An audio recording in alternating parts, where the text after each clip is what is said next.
Kita masuk ke materi ketiga mengenai uji hipotesis subset untuk regresi berganda. Oke, sebelumnya kita sering melakukan uji F simultan ya untuk regresi berganda, di mana uji F ini menunjukkan bahwa semua koefisien regresi ini tidak dapat bernilai 0. Oleh karena itu, satu atau lebih dari peubah prediktor itu akan berpengaruh terhadap Y. Sekarang pertanyaannya, bisakah Y ini dijelaskan dengan lebih sedikit peubah?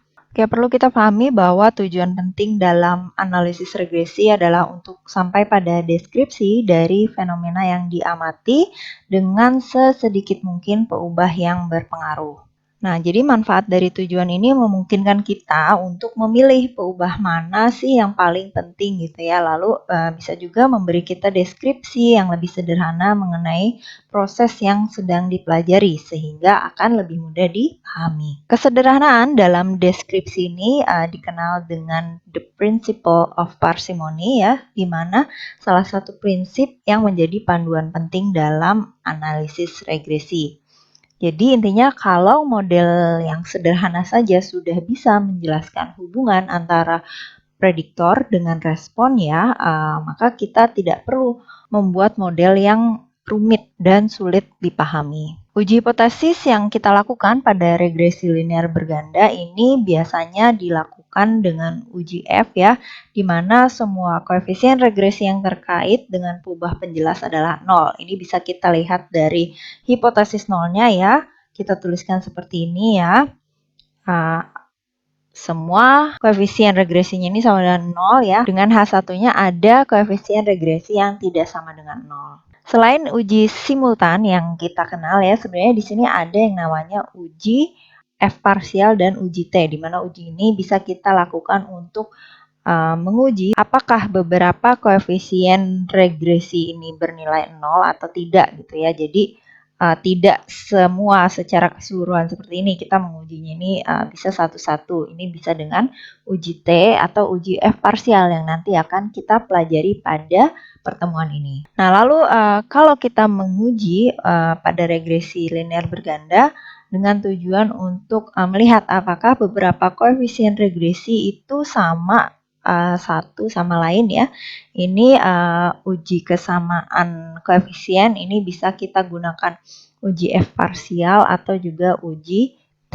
Nah, yang terakhir kita melakukan pengujian untuk menguji apakah parameter regresi memenuhi batasan tertentu atau tidak.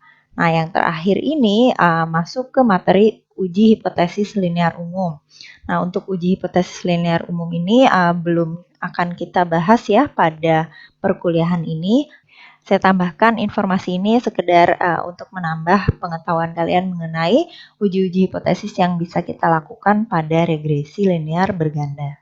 Oke, kita masuk ke yang pertama ya, uji hipotesis subset parameter regresi. Di sini yang kita gunakan adalah uji F parsial.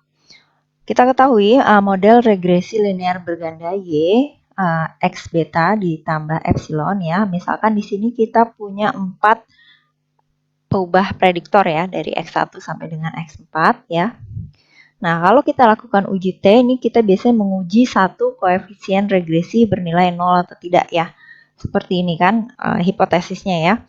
Jadi ini beta di sini berbentuk vektor ya. Jadi beta 1 ini bukan satu nilai ya, tapi dia berbentuk vektor ya. Dia berukuran P min R dikalikan 1. Sedangkan beta 2 ini berukuran R kali 1. Nah, sekarang misalkan R-nya itu sama dengan 1 ya. Seperti ini gitu ya. Ini R-nya 1 kan berarti beta 2-nya berukuran 1. Kalau R-nya ini sama dengan 1, kita bisa gunakan uji T untuk menguji satu koefisien regresi ini bernilai 0 atau tidak. Nah, sekarang kita lihat kalau uji F parsial itu apa sih? Di sini uji F parsial dilakukan untuk menguji beberapa koefisien regresi itu bernilai 0 atau tidak. Nah, misalkan seperti ini ya. Beta 2 sama dengan beta 3 sama dengan 0 gitu kan. Nah, ini berarti kan yang diuji nggak cuma satu koefisien regresi ya, tapi ada dua ya, ada beta 2 sama beta 3. Nah, misalkan di sini vektor dari beta 1-nya ini isinya beta 0, beta 1, dan beta 4. Dan vektor beta 2-nya ini berisi beta 2 dan beta 3. Oke, kalian bisa bedakan ya, lambang dari vektor ini dicetak tebal, sedangkan untuk lambang dari skalar atau konstanta itu cetaknya tidak ditebalkan ya, jadi biasa saja. Oke, nah berarti kan di sini R-nya ini 2 ya, karena ada beta 2 sama beta 3. Nah, berarti yang P min R-nya kan berarti 5 dikurangi 2 jadi 3. Nah, ini beta 1-nya berukuran 3 kali 1, yang ini berukuran 2 kali 1. Nah, kalau R-nya ini tidak sama dengan 1 ya, berarti kita tidak bisa menggunakan uji T. Kita harus menggunakan uji F parsial. Oke, nanti hipotesisnya ini seperti ini ya. Nah, kalian bisa bedakan kalau yang di bagian uji T, ini dia tidak dicetak tebal ya betanya. Berarti ini hanya menguji satu nilai gitu ya. Kalau yang di sini ini kan dicetak tebal, berarti yang diuji adalah berupa vektor seperti ini. Bukan nilai beta 2, tapi vektor beta 2 yang isinya di dalamnya ada beta 2 sama beta 3. Ya, sekarang kita lihat lagi ya, di sini ada misalkan model regresi linear berganda dengan dua peubah penjelas ya. Nah, ingin diuji apakah X2 berpengaruh terhadap peubah respon setelah X1 ada dalam model. Nah, berarti di sini kita menguji beta 2-nya sama dengan 0 atau tidak ya. Nah, ini kita bisa pisahkan vektor betanya, di mana vektor beta 1 isinya beta 0 dan beta 1 ya. Sedangkan beta 2 ini isinya hanya koefisien dari beta 2. Contoh lagi nih ya, misalkan untuk model yang seperti ini ya. Nah, yang di sini yang mau kita uji misalkan hanya bagian yang interaksi sama yang kuadrat ya. Berarti yang ini nih. Ini dan yang ini kan. Nah, nanti vektor beta 2-nya berarti isinya adalah B12, B11 dengan B22. Nah, ini contoh-contoh penggunaan uji F parsial ya. Jadi kita bisa nguji sebagian dari koefisien regresinya, nggak harus semuanya, seperti yang kita lakukan di uji simultan. Oke, uji F parsial ini menguji peran suatu atau satu set peubah penjelas terhadap model ya. Jadi misalkan kita punya regresi linear berganda persamaannya seperti ini. Ya, lalu akan diuji apakah parameter-parameter regresi elemen vektor beta 2 ini minimal ada satu yang tidak sama dengan 0 ya. Nah, ini tadi vektor betanya di partisi ya, atau dibagi dua jadi beta 1 dengan beta 2 ya. Lalu kita juga mau melihat apakah misalnya ada peubah-peubah penjelas yang berkaitan dengan parameter vektor beta 2 yang berpengaruh terhadap respon. Nah, ini berarti kan beta 2-nya ini berukuran R kali 1 ya. Jadi tadi kalau misalnya R-nya sama dengan 1, uji parsial F ini akan sama dengan uji T ya. Jadi hanya menguji pengaruh satu peubah penjelas ke dalam model. Sedangkan kalau dia R-nya lebih dari 1 ya, maka uji F parsial ini akan menguji peran atau pengaruh satu set peubah penjelas terhadap respon Y. Jadi paham ya bedanya ya. Jadi kalau yang uji T, kita hanya mengujinya tuh satu-satu gitu ya. Misalnya beta 2 sendiri, beta 1 sendiri, beta 3 sendiri ya. Kalau misalnya yang uji parsial, kita bisa nih kombinasiin antara beta 1, beta 2, beta 3.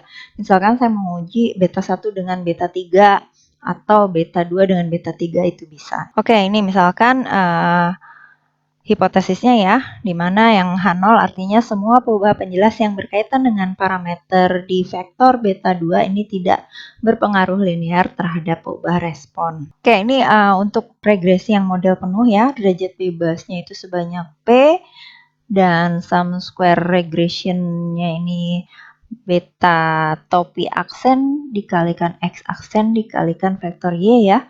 Dan MS residualnya ini Y aksen Y dikurangi beta topi aksen dikalikan X aksen Y dibagi N min P. Nah, sedangkan kalau untuk model yang tereduksi ya. Tereduksi itu berarti hanya sebagian yang misalnya mau kita uji ya. Nah, ini kita bisa lihat ya, beta 1 duga ini sama dengan X aksen 1 dikalikan X1 di inverse ya, dikalikan X aksen 1 dikalikan Y. Nah, ini lambang X1 ini berarti dia merupakan matriks partisi ya. Partisi dari matriks X. Jadi kalau matriks partisi itu matriks yang dipisah-pisah ya. Jadi misalkan di sini ada vektor peubah acak X aksen ya, ada datanya X1, X2, X3, X4. Ini adalah vektor rataannya dan ini adalah matriks seragam peragamnya. Kalau misalkan vektor peubah acak X ini kita partisi menjadi X1 dan X2 ya. X1 ini berarti isinya X1 dan X2, X yang 2 ini isinya adalah X3 dan X4. Berarti berdasarkan matriks partisi tadi, mu untuk yang X1 ini isinya adalah 4 sama 3 ya. Sedangkan mu yang untuk X kedua ini isinya adalah 2 dan 1. Oke, kita kembali lagi ke materi. Oke, ini sum square regression-nya ya. Jadi ininya semua kita ganti ya dengan beta 1 dan X1 ya. Lalu derajat bebasnya P min R ya. Lalu sum square regression dari beta 2 given beta 1 artinya sum square regression dari beta 2 kalau kita udah tahu beta 1 sudah ada di dalam model, ini sum square regression dari model yang penuh dikurangi sum square regression dari yang beta 1. Nah, ini derajat bebasnya P dikurangi P min R berarti sama dengan R ya. Dan ini adalah statistik ujinya F0. Nah, H0 nanti akan ditolak kalau F0 itu lebih dari F alpha R N min P ya. Ini R kan tadi yang di sini ya. Atau bisa juga kita lihat dari p-value-nya apakah dia kurang dari alfa atau tidak. Oke, sekarang kita lihat ya. Tadi kan vektor betanya ini kita partisi ya, jadi beta 1 dengan beta 2. Nah, ini jumlah kuadrat regresinya ini juga kita pisah, jadi jumlah kuadrat regresi tereduksi 1 sama jumlah kuadrat regresi tereduksi 2. Oke, ini berarti kita lambangkan ini ya, SR beta, ini beta 1, yang ini beta 2. Nah, ini tadi ya yang model penuhnya, rumusnya. Oke, berarti SSR beta 2 given beta 1 ini akan sama dengan SSR beta 2 dan SSR beta 1 given beta 2 ini akan sama dengan SSR beta 1 ya.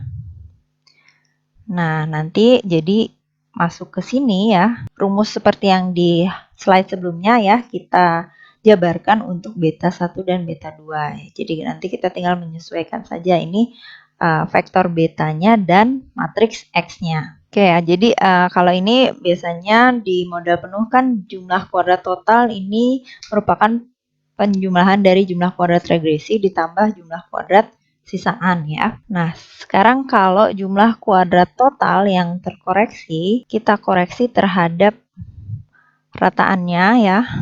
Lalu ini jumlah kuadrat regresinya bisa kalian lihat bedanya ya. Kalau di sini jumlah kuadrat regresi dari beta 1, beta 2 sampai ke beta K kalau kita tahu sudah ada beta 0 di dalam model. Makanya di sini given lambangnya ya. Ini adalah jumlah kuadrat sisaannya. Oke ya, ini Y aksen 1, 1 aksen Y ini bisa dicari dengan sigma Y dikuadratkan. Oke, dan ini adalah tabel ANOVA untuk yang model terkoreksi. Oke, tadi ini kan yang mau kita uji ya, hipotesisnya. Berarti di sini kita mau menguji pengaruh beta 2 kalau kita tahu di dalam model sudah ada beta 1. Nah, ini adalah bentuk tabel ANOVA-nya yang bisa kita gunakan ya. Oke, untuk lebih jelas ya kita masuk ke ilustrasi. Oke, di sini ada delivery time sebagai respon, lalu X-nya adalah number of cases sama distance. Nah, berarti ini modelnya akan jadi seperti ini ya. Nah, ini data servis mesin penjual minuman. Lalu ingin diuji apakah peubah penjelas jarak atau X2 ini berpengaruh terhadap peubah respon atau tidak. Nah, ini adalah hipotesisnya ya, karena kan tadi jarak ini kan berarti cuma 1, berarti ini nggak berupa vektor ya. Oke, nah beta 2 ini berukuran 1 kali 1 ya, berarti ini kalau kita gunakan F parsial atau uji T itu hasilnya sama saja, boleh dipilih yang mana saja. Oke, kita lihat ya, ini sum square dari beta 2 given beta 1, beta 0-nya bisa dijabarkan menjadi seperti ini ya. Nah, berarti nanti kita perlu cari yang ini kan. Dan ini. Nah, ini adalah cara menghitungnya sum square regression beta 1, beta 2 given beta 0 ya. Dan ini adalah sum square regression beta 1 given beta 0. Oke, kalau sudah kita dapatkan kedua nilai ini, kita bisa langsung masukkan saja. Oke, sehingga diperoleh sum square beta 2 given beta 1, beta 0 ini sama dengan 168,4078. Nah, ini kita masukkan ke sini ya, ke dalam tabel sidik ragamnya. Ini adalah jumlah kuadrat untuk regresi beta 1, beta 2 sampai dengan beta ke K, givennya beta 0. Kalau yang ini jumlah kuadrat regresi untuk beta 2 given beta 1. Oke, ini didapatkan nilai F hitungnya 15,85. Karena 15,85 ini kan diperoleh dari ini kuadrat tengah regresi dibagi dengan kuadrat tengah sisaan ya. Makanya di sini derajat bebasnya 1,22. 4,30 dapatnya ya. Nah, karena F0-nya lebih besar dari F tabel ya, berarti kita tolak H0. Baik, kita lanjutkan materi ya. Kita kembali ke slide ini ya. Di sini ada beberapa tujuan melakukan pengujian hipotesis untuk regresi linear berganda. Sebelumnya kita sudah mempelajari tujuan yang kedua ini ya. Nah, sekarang kita mau mempelajari ke bagian yang ketiga, di mana kita ingin melakukan pengujian beberapa koefisien regresi ini sama atau tidak ya, satu sama lain. Nah, misalkan kita punya model penuh seperti ini. Di sini kita ingin menguji apakah beta 1 sama atau tidak dengan beta 3. Dengan kata lain, kita juga ingin menguji apakah beta 2 sama dengan beta 4, sama dengan beta 5, sama dengan beta 6, sama dengan 0 ya. Nah, ini keputusan yang diambil kalau kita tidak tolak H0. Berarti kalau ini berlaku ya, model regresinya akan menjadi seperti ini ya. Nah, di sini kalau kita ingin melakukan pengujian apakah beta 1 sama dengan beta 3, jika diketahui beta 2 sama dengan beta 4, sama dengan beta 5, sama dengan beta 6, sama dengan 0, ini kita bisa gunakan uji hipotesis linear umum. Atau cara lain ya, kita bisa gunakan apa yang sudah kita dapatkan di bagian sini ya.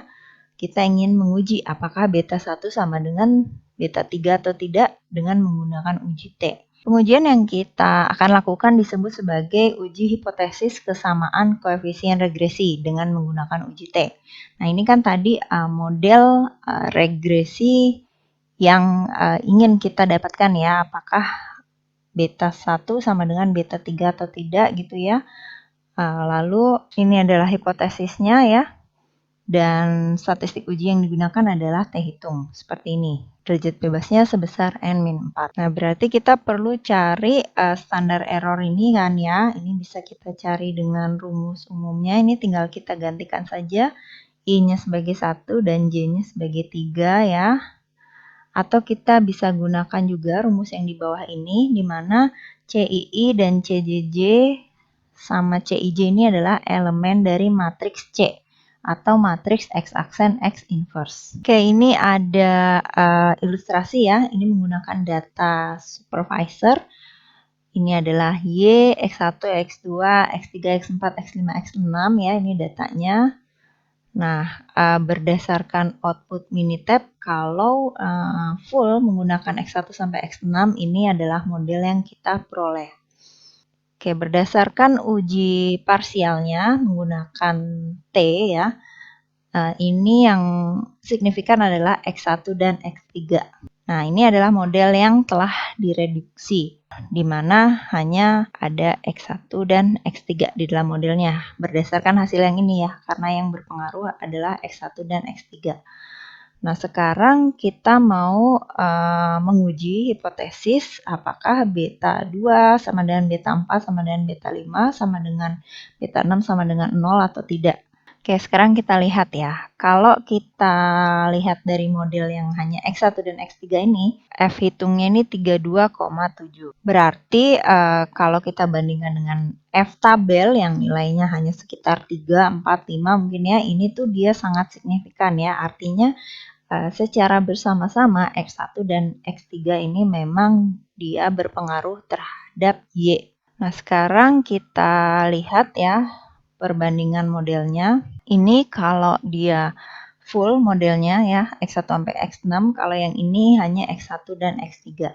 Nah, ini adalah nilai sum square-nya. Oke, tadi kan kita mau menguji H0 apakah beta 2 sama dengan beta 4 sama dengan beta 5 sama dengan beta 6 sama dengan 0 ya. Nah, ini kan hanya sebagian ya yang mau kita uji. Berarti ini kita lakukan uji F parsial terlebih dahulu ya, materi yang sebelum ini. Oke, F-nya ini kita peroleh dari 1254,65 yang ini ya, yang bawah, dikurangi 1149 ya, dibagi 4. 4 ini adalah derajat bebas yang 27 dikurangi dengan 23 ya. Karena kan ini jumlah kuadratnya juga dikurangi ya. Yang ini berarti 27 dikurangi 23. Oke, dibagi 1149 per 23 didapat F-nya 0,528. Nah, sedangkan F423, ini kan derajat bebasnya 4 sama 23 ini 2,8. Karena ini dia lebih kecil ya dari 2,8, berarti kita terima H0 ya. Terima H0 artinya beta 2, beta 4, beta 5, dan beta 6 ini bernilai 0. Dengan kata lain, X1 dan X3 secara bersama-sama ini dapat menjelaskan keragaman dalam Y sama baiknya atau sama memadainya dengan set lengkap 6 peubah. Nah, mengingat yang principle of parsimony yang di awal saya sebutkan ya, kita memegang prinsip kesederhanaan. Jadi kalau hanya dengan 2X saja sudah cukup bisa menjelaskan keragaman dari Y, inilah yang lebih kita pilih dibandingkan kita menggunakan model yang lebih rumit, menggunakan 6X misalkan ya. Jadi kita gunakan yang X-nya lebih sedikit. Nah, berarti dapat disimpulkan bahwa penghapusan X2, X4, X5, dan X6 ini tidak berdampak buruk pada kekuatan menjelaskan model. Nah, sekarang gimana cara melakukan uji kesamaan koefisien regresinya ya? Jadi, kita mau cek apakah beta 1 sama dengan beta 3 jika diketahui ya beta 2 sama dengan beta 4 sama dengan beta 5 sama dengan beta 6 sama dengan 0. Jadi ini nyambung ya ilustrasinya ya. Kita lakukan uji F parsial dulu, baru kita lakukan uji kesamaan koefisien regresi. Nah, ini model penuh yang mengasumsikan keempat koefisien ini sama dengan 0 kan berarti seperti ini kan. Oke, di bawah hipotesis 0 beta 1 sama dengan beta 3 sama dengan beta 1 aksen, ini adalah model tereduksinya. Karena tadi di H0-nya ini sama ya, berarti beta 1 aksen ini bisa kita keluarkan ya dari sini. Kita bisa misalkan X1 tambah X3 ini sama dengan W. Nah, berarti Y sama dengan beta aksen 0 ditambah beta aksen 1W ditambah epsilon. Oke, ini saya masukkan ke Minitab ya, jadi nanti X1-nya kita tambahin dulu dengan X3, ini jadi peubah baru W, baru kita regresikan Y ya dengan W. Nah, dapat ini hasilnya. Oke, ini adalah persamaan regresinya. R-square-nya sebesar 66,85%. Kita lihat ANOVA yang tadi ya, yang X1 dan X3 aja, R-square-nya ini 70,8%. Nah, sekarang kita cari F-nya ya. Kita mau uji apakah beta 1 sama dengan beta 3 atau tidak. Nah, ini RP berarti yang ini nih dikurangi RQ. RQ adalah yang ini kan. Dibagi P min Q. P adalah derajat bebas yang di sini. Q adalah derajat bebas yang di W tadi, model W ini. Oke, dibagi dengan 1 min RP. RP-nya yang ini ya. Ya, dibagi dengan N min P min 1. 30 min 2 min 1 dapat 3,65.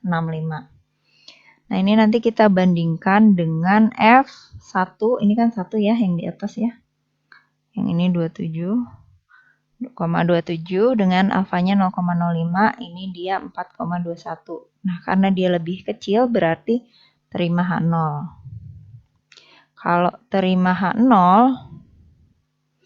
artinya kan tadi H0-nya beta 1 sama dengan beta 3 ya, given beta 2 sama dengan beta 4 sama dengan beta 5 sama dengan beta 6 sama dengan 0. Nah, kalau kita terima H0 berarti X1 dan X3 memiliki efek tambahan yang sama dalam menentukan kepuasan karyawan dengan supervisor. Oke, atau alternatif lain kalian bisa gunakan uji T ya. Sebagaimana rumus yang sudah ditunjukkan pada slide sebelumnya, kalian cari dulu SE-nya ini ya. Lalu kalian masukkan beta duga 1 dan beta duga 3, nanti kalian bandingkan dengan T hitung menggunakan derajat bebas yang bersesuaian. Oke, silahkan kalian bisa coba sendiri di rumah bagaimana hasilnya kalau kita menggunakan uji